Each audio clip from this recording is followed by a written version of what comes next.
Assalamualaikum warahmatullahi wabarakatuh. Bertemu lagi dengan siaran Radio Wayang. Ya, baik. Terima kasih banyak untuk teman-teman yang setia mendengarkan siaran ini. Juga teman-teman yang baru saja subscribe, saya mengucapkan banyak-banyak terima kasih. Benar-benar saya ucapkan terima kasih banyak. Dan saya kali ini sedang menepati janji saya yang kemarin, yaitu saya dari kemarin kan kalau gambar wayang cewek itu kan wayang ceweknya gagraknya Jogja ya, mencoba untuk menjadi gagrak Jogja ya. Ini saya sedang berbicara dari sosok ya, dari wujud, bukan bukan dari batikannya atau apa itu. Itu terus saya kan kemarin bilang waktu di wayang Trijata, nanti saya mau bikinkan yang gagrak Solo seperti apa. Nah ini walaupun saya tahu ya yang di bagian jariknya yang paling bawah itu, ujung jariknya itu kurang panjang. uh, Nanti saya akan kasih tahu di bagian mana di video ya, akan saya kasih tahu. Nanti saya tandai yang kurang panjang itu di mana, karena terus terang saya itu nggak pernah ngukur ngukur kertasnya seberapa, gambarnya akan sebesar apa gitu. Jadi pas udah gambar, kadung gambar sampai ke bawah, loh ternyata pas bagian jari kertasnya mentok. Pensilnya nggak bisa ngelanjutin kertas di situ itu, maksudnya uh, uh, udah keluar dari frame itu. Itu maksudnya. Nah kali ini uh, saya memilih, tadinya ada dua pilihan ya, dan ini wayang perempuan lagi. Hat trick ya, 3 kali wayang perempuan. Yang pilihannya itu sebenarnya antara Ulupi dan yang sekarang ini saya gambar, Urwasi. Ulupi tentu saja ada kaitannya dengan yang Irawan, karena itu adalah ibu dari Irawan. Tapi karena gambar Ciptaning itu muncul duluan daripada yang Irawan, maka saya memilih Urwasi. Jadilah saya menggambar Urwasi dan menceritakan Urwasi sekarang. Oh ya, sebelum saya jauh ya nyerocos, eh, ini saya iseng-iseng naruh eh, link Saweria di deskripsi, gambar ini di deskripsi YouTube video ini. Saya taruh link Saweria ya, siapa tahu ada yang mau traktir saya beli kopi atau apa itu buat nemenin saya yang gambar atau sambil nyerocos ini, silahkan aja, nggak juga nggak masalah ya. Syukur-syukur sih subscribe ya. Tapi kalau mau ikut itu saya kasih link Saweria di situ. Baik, wayang Urwasi, karakter Urwasi, tokoh Urwasi ini tentu saja adalah tokoh yang tidak populer ya dibandingkan dengan kayak misalnya Arjuna, Bima, itu Semar dan seterusnya. Ya beberapa teman-teman yang pecinta wayang sih, yang pecinta wayang yang lama ya, atau yang penelusur atau studi wayang itu pasti tahulah Urwasi siapa. Tapi kan channel ini juga tidak hanya untuk mereka yang sudah paham banget tentang wayang untuk mendapatkan versi yang lain dari kisah-kisah yang saya bagikan, tapi juga channel ini juga dikhususkan juga gitu untuk teman-teman muda gitu, atau siapa sajalah yang baru kenal wayang atau pengen kenal wayang. Tapi ya itu yang saya bagikan ya dangkal ya, maksudnya bukan dangkal kegeting, bukan ya. Saya wawasan saya bagikan di sini itu ya sangat dangkal ya. Enggak dalam, kalau teman-teman pengen lebih dalam lagi bisa telusur sendiri, entah itu ke dalang atau orang yang lebih paham dari saya, karena saya ya ilmunya cetek banget. Baik, kisah tentang Urwasi sendiri ada kaitannya dengan gambar wayang yang saya bikin yang ketiga, Ciptaning, yang mengutuk Arjuna menjadi waria. Yang kutukan itu sebenarnya akan sangat baik ya efeknya. Jadi itu kutukan yang sebenarnya, ya namanya kutukan ya pasti kebanyakan ya, nggak semua sih, itu dianggapnya sebagai sesuatu yang buruk ya. Tapi nyatanya untuk kedepannya ternyata itu sangat baik ya, baik untuk Arjuna sendiri ataupun untuk Pandawa yang dalam masa pembuangan itu. Nanti saya akan ceritakan di bawah ya, setelah saya ulas dulu sosok Urwasi ini. Baik, biar nggak terlalu panjang, saya akan langsung ke profilnya ya. Jadi Urwasi itu dulu ceritanya begini. Ini maaf ya, ini wayang lama banget ya, dalam artian wayang tokoh karakternya tua banget. Maaf. Urwasi itu, jadi ceritanya gini, sorry. Maaf saya agak terbata-bata sambil sambil ini mengurutkan kejadian-kejadiannya ya, cerita-ceritanya. Ada pertapa namanya Nara dan Narayana waktu itu ya. Tapi juga dikisahkan Nara dan Narayana itu satu orang pertapa. Itu tekun banget bertapa, puasa, semedi dan seterusnya, sampai kemudian dewa-dewa itu khawatir. Khawatir karena kalau tapanya sangat bagus, itu orang yang berpuasa itu kan doanya dikabulkan ya. Nah, takut nanti permintaannya nyeleneh aneh-aneh terus nanti dikabulkan. Akhirnya dewa-dewa itu menggoda tapa dari Nara dan Narayana ini agar gagal lah ya pertapaannya. Kemudian diutuslah para bidadari ke sana untuk menggugurkan tapanya. Bukan hanya bidadari ya, karena mungkin si pertapanya ini juga suka sama laki-laki juga gitu, maka dikirim juga Betara Kamajaya, dewa cinta ya. Dikirimlah ke sana untuk menggoda itu. Tapi setelah digoda, sebelum digoda, waktu bidadari dan dewa Kamajaya itu datang beberapa langkah, hampir beberapa langkah di hadapan si Nara dan Narayana ini, Nara dan Narayana itu menepuk pahanya sendiri ya, ditepuk, dan dari tepukan itu muncullah sosok bidadari, sosok perempuan ya, waktu itu belum bidadari sebutannya, sosok perempuan yang jauh lebih cantik dari seluruh bidadari yang dikirimkan oleh dewa-dewa untuk menggoda, dan jauh lebih tampan, lebih elok daripada Betara Kamajaya sendiri. Jadi androgini gitu ya, antara cantik dan tampan jadi satu, pokoknya komplit. Dan karena itulah kemudian bidadari sama Betara Kamajaya minder, balik lagi ke Kahyangan melaporkan kejadian itu. Nah, uring-uringan kan para dewa, sehingga mau gimana lagi caranya gagal gitu, pasti gagal. Orang kayak gini aja si pertapa ini bisa menciptakan sesuatu yang lebih elok daripada kiriman dari dewa-dewa gitu. Tapi anehnya dan baiknya juga, si perempuan atau sosok yang dijadikan dari tepukan paha Narayana ini dihadiahkan kepada dewa-dewa untuk dijadikan salah satu makhluk di sana ya, penghuni Kahyangan, penghuni surga. Dan sosok itu dinamakan Urwasi. Urwasi itu, uru itu kan paha ya, jadi Urwasi itu yang lahir dari paha, kayak gitu. Itu asal mula kejadiannya. Kemudian saya akan menceritakan tentang ini, kisah cintanya. Jadi Urwasi yang sudah hidup di surga, yang hidup di Kahyangan lah ya, hidup di Kahyangan itu suka bareng-bareng sama bidadari-bidadari lain, itu sama dewa-dewa yang lain, itu turun ke bumi untuk memetik bunga-bunga yang harum gitu ya, terus kemudian dibawa ke Kahyangan lagi, dibawa ke sana. Pada suatu saat si Urwasi ini yang ikut rombongan memetik bunga itu malam-malam itu ya, malam-malam orang-orang udah pada tidur gitu. Jadi kayak misalnya saya ini malah nyerocos sendiri, orang-orang udah pada tidur, ini jam 12:30. Saya di depan tumpukan jerami ya, yang ini mau di PP ya, karena habis panen. Bukan saya yang panen, tetangga saya. Nah, baik, saya lanjutkan. Sorry, saya tuh kadang ngelantur kemana-mana. Nah, kemudian waktu mau pulang ke Kahyangan setelah membawa belanjaan bunga-bunga itu dari bumi, ternyata ada raksasa yang melihat Urwasi itu ketinggalan rombongan. Si raksasa itu kemudian menculik Urwasi. Urwasi bengak-bengok itu, teriak-teriak, dan nggak didengarkan, nggak udah jauh rombongannya jadi nggak kedengeran gitu ya.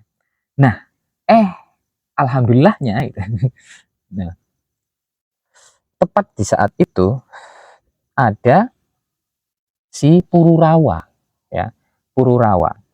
Pururawa ini lagi seorang raja ya, seorang raja dari dinasti Chandra lagi ronda. Ngapain lagi itu malam-malam keluyuran gitu raja ya, biar baik itu raja ronda gitulah ya, biar nggak rakyatnya aja yang ronda tapi rajanya juga ronda. Nah raja lagi ronda itu naik kuda gitu, dan melihat si Uwasi lagi digondol sama raksasa gitu. Nah permintaan tolongnya didengarkan oleh si superhero ini sama si Pururawa, seorang raja yang lagi ronda. Terus kemudian dilepaskanlah seanak panah tepat mengenai si raksasa itu tanpa menggores sedikit pun kulit dari Urwasi. Urwasi jatuh, wah kelentang, keluntung, kelentang, keluntung. Terus kemudian ditangkap lah, jreng gitu. Ditangkap oleh si Pururawa ini. Syahdu gitu ya, ditemani dengan Timis gitu ya, dan suara kodok. Mereka berpelukan gitu. Terus kemudian terima kasih gitu. Tapi waktu itu, nah waktu dipeluk oleh si, dipeluk bukan dipeluk mesum ya, maksudnya ini karena jatuh kemudian ditangkap sama si Pururawa. Saat itulah pertama kalinya Urwasi merasakan detak jantung manusia, merasakan hangat kulitnya manusia, nafas manusia, semua tentang manusia. Itu pertama kalinya Urwasi merasakan hal itu ya. Kemudian Urwasi mesam-mesem terus pulang ke kayangan lagi. Si Pururawa juga cuma ngeliatin aja, oh dia ternyata adalah seorang bidadari gitu ya. Pururawa juga jatuh cinta ya waktu itu, tapi kan ya karena udah kembali ke kayangan ya mau gimana lagi, si Pururawa juga nggak bisa terbang. Terus akhirnya ya cuma di kamarnya gitu membayang-bayangkan Urwasi yang pernah diselamatkan. Nah ternyata gitu Urwasi juga merasakan hal yang sama gitu di kayangan sana gitu. Urwasi juga suka ngelamun, suka suka kelingan gitu, suka rindu gitu ya sama si Pururawa itu setelah pertemuan tersebut gitu ya. Nah, Urwasi sendiri adalah seorang penyanyi kayangan. Jadi dewa-dewa itu sering nyetel, sering nyetel, sering melakukan acara ini, acara bukan karaoke ya, pentas gitu, pentas seni, dan pentas seninya itu biasanya menampilkan sebagai puncaknya adalah Urwasi, seorang vokalis penyanyi jazz yang sangat membahana suaranya. Nah, waktu Urwasi menyanyi di depan Wisnu dan Laksmi dan banyak penonton dewa-dewa ya yang nonton. Waktu itu si Urwasi menyanyikan lagu yang isinya adalah puji-pujian terhadap Wisnu ya. Mungkin Wisnu ini narsis juga ya waktu itu. Dewa Wisnu narsis, nulis lirik sendiri yang memuji dirinya sendiri kemudian dinyanyikan oleh si Urwasi. Dinyanyikan dengan iringan jazz yang sangat bagus gitu ya. Beatnya slow, itu agak swing-swing juga gitu. Terus waktu di bait yang menyebutkan nama Wisnu di lirik itu gitu, lirik lagu yang ada kata Wisnu, si Urwasi itu malah nyebut Pururawa. Jadi menyanyikannya misalnya Isabella ada, nggak usah lah, nggak usah, saya nggak usah nyanyi jelek suara saya. Nah itu yang disebut adalah Pururawa adalah, harusnya Wisnu tapi Pururawa yang muncul. Nah kaget itu, hadirin di situ kaget. Nah di sana ada yang merasa apa namanya, ada seorang resi yang hadir di sana, dan resi itu merasa ini kurang pantas gitu ya. Kalau Wisnu sih senyum-senyum aja, Wisnu tahu bahwa Urwasi itu sedang jatuh cinta gitu, sampai keseleo gitu menyebutkan, harusnya Wisnu malah nyebutkan Pururawa, tapi ada satu yang nggak terima di sana, namanya Resi Barata. Resi Barata marah kemudian mengutuk si Urwasi itu bahwa kelak kamu akan kalau kamu sampai nikah sama si Pururawa, kamu akan tidak bisa bersama dengan Pururawa kalau punya anak. Gimana ya kata-katanya, sorry. Jadi gini, kalau misalnya, sorry, Pururawa dan Urwasi bisa bersama, tapi kalau punya anak, Urwasi harus memilih antara anaknya atau Pururawa. Ingin tinggal dengan Pururawa, berarti Urwasi tidak boleh tinggal dengan anaknya. Kalau Urwasi ingin tinggal dengan anaknya, maka tidak boleh dengan Pururawa. Pokoknya harus salah satunya lah, kayak gitu. Dikutuk seperti itu. Nah, akhirnya Urwasi diturunkan ke bumi ya, maksudnya maksudnya dikutuk kayak semacam dikutuk, dicopot gelar bidadarinya, kemudian diturunkan ke bumi, sana biar kamu pacaran aja sama si Pururawa. Nah, terus kemudian saya mau melanjutkan ke kisah yang ini dulu. Saat diturunkan itu di bumi, si Pururawa itu raja ya, dan dia udah punya istri ya. Nah, si istrinya ini tidak juga mengandung ya. Dan di zaman itu loh ya, di kerajaan apalagi misalnya, ketika seorang raja tidak memiliki keturunan, maka yang disalahkan adalah yang wanita. Ya ini ya, kalau kita sekarang ya memang nggak relevan ya, tapi ya itu zamannya beda ya. Nah, kemudian si Pururawa itu memutuskan untuk mengasingkan diri. Sebenarnya mungkin ini alih-alih aja ya, pengen nyari istri baru mungkin ya, atau dia ingin mencari Urwasi karena dia mendengar kabar dari dewa-dewa bahwa Urwasi itu sudah diturunkan ke bumi dan Pururawa mau mencarinya. Akhirnya dia keluar dari kerajaannya dipimpin oleh wakilnya itu, entah siapa itu. Sementara itu si Pururawa pergi ke hutan Gandamadana. Kalau ngomong hutan Gandamadana itu berarti ada kaitannya dengan gambar yang sebelumnya ini, si Trijata yang nanti menikah dengan tapi Jembawan ya. Tapi itu nggak ada banget, cuma tempatnya aja yang lupa. Baik, saya lanjutkan lagi ceritanya. Nah, setelah di sana si Pururawa itu mencari-cari Urwasi, terus saja dia berkelana di hutan itu dan di pelosok-pelosok ya. Dan akhirnya setelah pencarian yang sekian lama itu, bertemulah dua orang kekasih ini ya, si Pururawa dengan Urwasi. Terus bertemu dan mereka kemudian ya tentu saja mereka semacam menikah lah ya di sana. Tapi tidak kembali ke istananya. Jadi hidup di sana di hutan itu.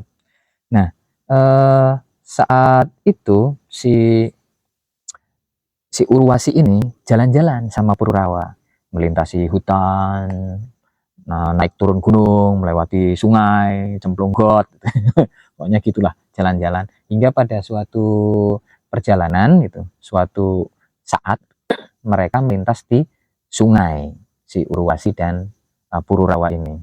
Saat di sungai, di sana ada cewek lagi umbah-umbah, lagi nyuci di sungai ya. Maklum ya, belum ada mesin cuci dan belum ada laundryan ya. Jadi nyucinya itu di sungai ya. Sungainya zaman segitu ya bening-bening lah, nggak kayak sekarang banyak sampahnya, itu kurang ajar kan, buang sampah di sungai itu. Baik, sorry saya jadi keceplosan lagi. Nah, terus kemudian pas lagi jalan-jalan itu, si Pururawa ternyata matanya dari tadi itu ngelirik ke kakinya si cewek yang lagi nyuci di sungai itu ya. Ngelirik aja sampai kemudian si Urwasi tahu, "Mas, ngapain kamu ngelirik ke situ? Matamu itu loh, mata keranjang. Aku kurang seksi apa sih?" gitu. Marah gitu. Terus, "Iya, Dek, maaf. Enggak. Aku mau minggat aja," gitu. Nah, akhirnya karena jealous, karena cemburu dan marah juga ya, sakit hati, si Pururawa malah menteleng ke betisnya cewek yang lagi nyuci di sungai. Si Urwasi kabur tuh, lari hingga dia tanpa sadar memasuki sebuah hutan, di mana itu adalah hutan larangan. Hutan itu adalah milik dari kekuasaannya si Kartikeya. Kartikeya itu dewa perang ya. Nanti ini ceritanya menarik juga si Kartikeya ini karena hubungannya dengan Kala, tapi nanti deh, dewa perang.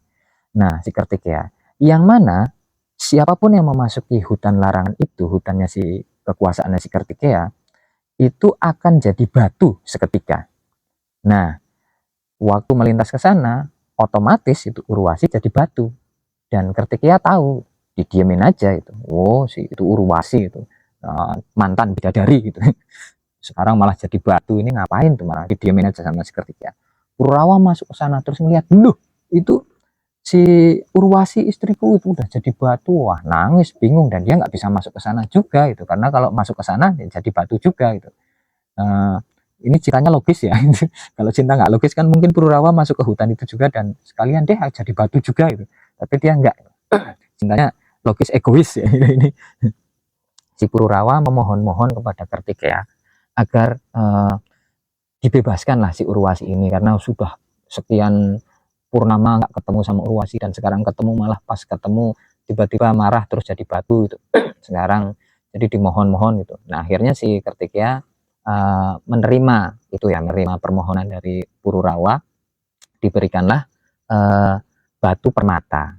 Kata Kartikeya, silahkan gosok batu permata ini ke tubuh patung ini, ke tubuh batu ini. Jadi permata itu ketika menyentuh si nama Urwasi, batu yang itu adalah patungnya Urwasi lah ya, yang dikutuk jadi batu itu, maka Urwasi akan kembali ke sosok semula. Tapi kalau lepas permatanya, maka itu akan kembali jadi batu lagi.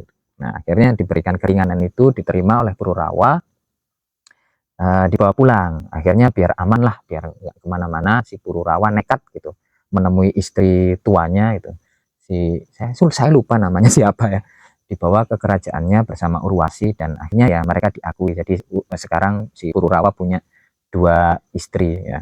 Tapi sayangnya istrinya itu, si Urwasi itu harus selalu gandeng sama si Pururawa. Akhirnya karena gini, permata yang diberikan oleh Kartikeya itu dijadikan cincin ya sama si Pururawa.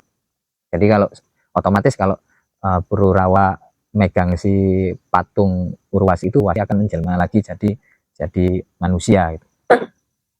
Pertanyaannya sebenarnya kenapa sih cincinnya itu nggak diberikan saja ke Urwasi itu, biar Urwasi tetap jadi manusia atau bukan jadi patung lah gitu. Ini kritik ya atau saya yang bikin cerita sendiri sebenarnya. Enggak. Tapi memang begitu ya. Jadi kalau digosok itu akan jadi manusia lagi, akan jadi Urwasi lagi. Nah, sudah di sana pada suatu ketika itu ada seekor gagak yang entah gimana juga caranya gitu mengambil cincin itu dari jarinya si Pururawa. Gagak itu kemudian terbang, dan tentu saja si Urwasi itu jadi apa namanya, jadi batu lagi, jadi patung lagi. Gagaknya terbang, dan waktu Pururawa mengambil busurnya hendak memanah si gagak itu yang nyolong cincin permata pemberian Kartikeya itu, sebelum lepas anak panah itu, ternyata gagak itu udah kena panah dari yang lain. Jadi lagi dibidik, tiba-tiba gagaknya itu kena panah yang jebret dan jatuh di depannya si patungnya si Urwasi. Diambil cincinnya, digosokin ke Urwasi, dan seketika Urwasi jadi manusia lagi. Dan Urwasi melihat itu ya, gagak yang tergeletak itu, dan ada anak panahnya. Dan ketika diambil oleh Urwasi anak panahnya, ternyata anak panah itu ada tulisannya, ada namanya ya, kayak di lomba panahan itu kan ada inisialnya lah ya. Dan nama yang tertulis di anak panah itu, di arrow itu, adalah nama seseorang, namanya adalah Ayu. Nah, tapi Ayu ini bukan cewek ya, ini adalah cowok. Ayu itu adalah buah pikiran dari Urwasi, karena saking cintanya dengan Pururawa, dan mengandung ya, pikiran itu membuat dirinya mengandung, dan anak yang dilahirkan itu adalah si Ayu itu. Ayu itu dititipkan di ternyata sudah besar ya, dititipkan di apa namanya, istana dewa-dewa itu sudah besar ya. Jadi buah pikirannya si Urwasi itu menjadi lahir dan menjadi seorang anak, dan itu jadi wujud manusia gitu. Nah, terus ingat si Urwasi tentang kutukannya. Waduh, ini mungkinkah ini saatnya aku harus berpisah dengan Pururawa gitu. Karena kalau misalnya mau nggak mau, anak ini akan mencari anak panah yang menancap di gagak ini, dan pasti akan bertemu dengan aku dan Pururawa. Maka kami harus berpisah gitu. Ya benar saja gitu. Si Ayu gitu. Ingat ya, ini Ayu ini cowok ya. Si Ayu datang, dan Urwasi harus meninggalkan si Pururawa sambil mengatakan kutukannya kepada si Pururawa. Jadi sekarang Pururawa hidup bersama si Ayu, anaknya ya, anak dari buah pikiran Urwasi. Ini aneh banget ya. Terus Urwasi kembali ke Kayangan di sana, dan di Kayangan kutukannya musnah ya. Nah, ketika itu kutukan yang jadi batu itu musnah. Nah, kelak Ayu ini akan menjadi raja menggantikan Pururawa, dan kemudian Ayu akan punya anak namanya Nahusa. Nahusa itu juga menggantikan Ayu jadi raja. Nahusa akan punya anak Yayati. Yayati itu juga jadi raja menggantikan Nahusa. Si Yayati akan punya anak uh, dua ya, Yadawa, dan satunya adalah Kuru. Kuru itu akan menurunkan anak, bentar, KD saya ngapalinnya gini kok, KD Dusanta. Dusanta akan menurunkan anak lagi menjadi raja, KDP Barata. Setelah Barata akan menurunkan Hasti. Hasti akan menurunkan Puru, bukan Pururawa ya, tapi Puru. Puru kemudian menurunkan Pratipa. Pratipa akan menurunkan Sentanu. Sentanu menurunkan Dewa Brata alias Bisma, yang kemudian bersumpah selibat. Teman-teman bisa nonton di gambar saya yang pertama, yaitu biasa gitu. Kemudian ada nanti di sana Citrawirya Citraganda juga nggak punya anak karena meninggal kena COVID, yang aku bilang di cerita biasa juga gitu. Yang kemudian nanti akan turun ke Pandu, Destarastra, nanti ke Pandawa, Kurawa, dan kemudian muncullah perang besar Baratayuda. Jadi itu. Jadi Pururawa adalah sesepuh ya, lama itu, sesepuh lama dari Arjuna. Itulah kenapa Arjuna menolak, seperti yang saya ceritakan di gambar yang Ciptaning. Teman-teman bisa telusur di episode-episode saya yang bawah, menolak untuk meladeni untuk melayani nafsunya si Urwasi ya waktu itu, karena Arjuna menganggap Urwasi adalah istri dari leluhurnya, yaitu Pururawa. Leluhur jauh sekali, jauh sekali. Ya, nah, terus kemudian nah sekarang saya masuk, kita back to the future ya, kita kembali ke masa depan tapi tetap masa lalu. Nah, itu tapi kenapa itu, walaupun dikutuk Arjuna dikutuk jadi waria gitu, dan warianya nggak tanggung-tanggung, kutukannya Urwasi itu bukan, jadi kelaminnya Arjuna itu nggak ada, kelaminnya Arjuna itu nggak ada, badannya cowok gitu, tingkahnya cewek, dan kelaminnya itu nggak ada, maksudnya tititnya itu nggak ada gitu. Ini saya sensor. Nah, jadi waktu waktu dikutuk itu, kemudian kan Pandawa harus melakukan penyamaran ya, di Wirata. Dan di tahun ke-13 itu perjanjiannya dengan Kurawa waktu di pembuangan itu, jadi gini, 12 tahun itu dibuang, silahkan itu masih dalam pengawasan oleh Kurawa. Tapi di tahun yang ke-13 mereka Pandawa itu plus Drupadi itu harus menyamar dan nggak boleh ketahuan. Kalau sampai ketahuan, maka mereka akan dibuang lagi selama 12 tahun plus 1 tahun untuk penyamaran, terus saja seperti itu. Nah, kutukan dari Urwasi inilah yang sebenarnya menyelamatkan Pandawa, karena tentu saja Kurawa itu di tahun ke-13 itu melakukan penggeledahan besar-besaran ya, maksudnya di pos-pos mencari di mana sih Pandawa ngumpet gitu. Dan karena gampang Pandawa itu dicari. Kalau di situ ada yang gede gitu, besar gitu dan serem, itu pasti ada Bima. Dan kalau ada yang kelemar-kelemar berarti Arjuna, itu ada Yudhistira, ada Kembana, Kulasa Dewa, terus ada Drupadi, pokoknya gampang dikenali. Nah, mereka sebenarnya hampir ketahuan, itu udah pasti ketahuan waktu mereka masuk ke Wirata. Itu dicek ya sama sama telik sandinya si Kurawa itu di pos Wirata itu, dicek, wah ini mungkin nih Pandawa nih nyamar, haha, ketahuan, mereka akan dibuang lagi selama 13 tahun gitu. Udah senang-senang gitu, dicek itu, ngaku kamu Bima ya, waktu itu Bima geleng-geleng, bukan, saya Bilawa gitu, kayak gitulah. Dicek, digeledah gitu. Nah terus pokoknya udah ketahuan kalian pasti adalah Pandawa gitu.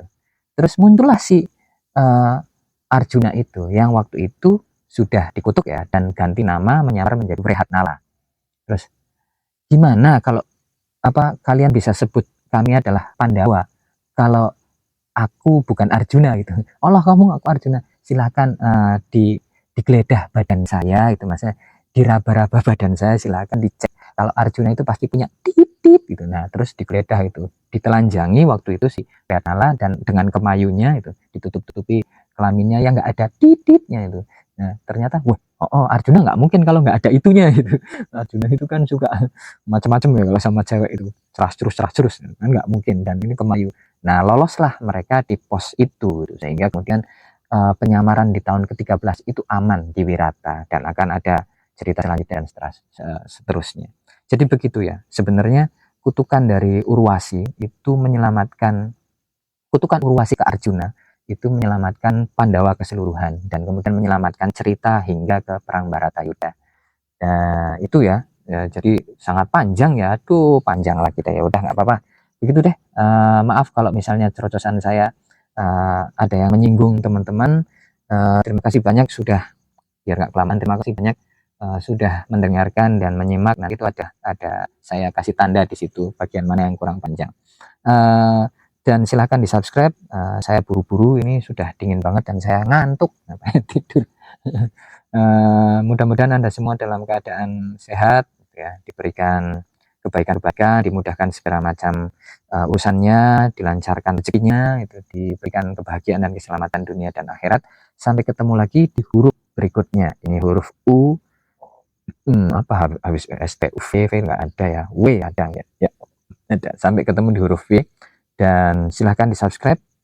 Kalau mau traktir saya kopi, silahkan, itu saya kasih link iseng-iseng, link Saweria di deskripsi, cek sendiri, enggak juga nggak apa-apa, saya bikin kopi sendiri.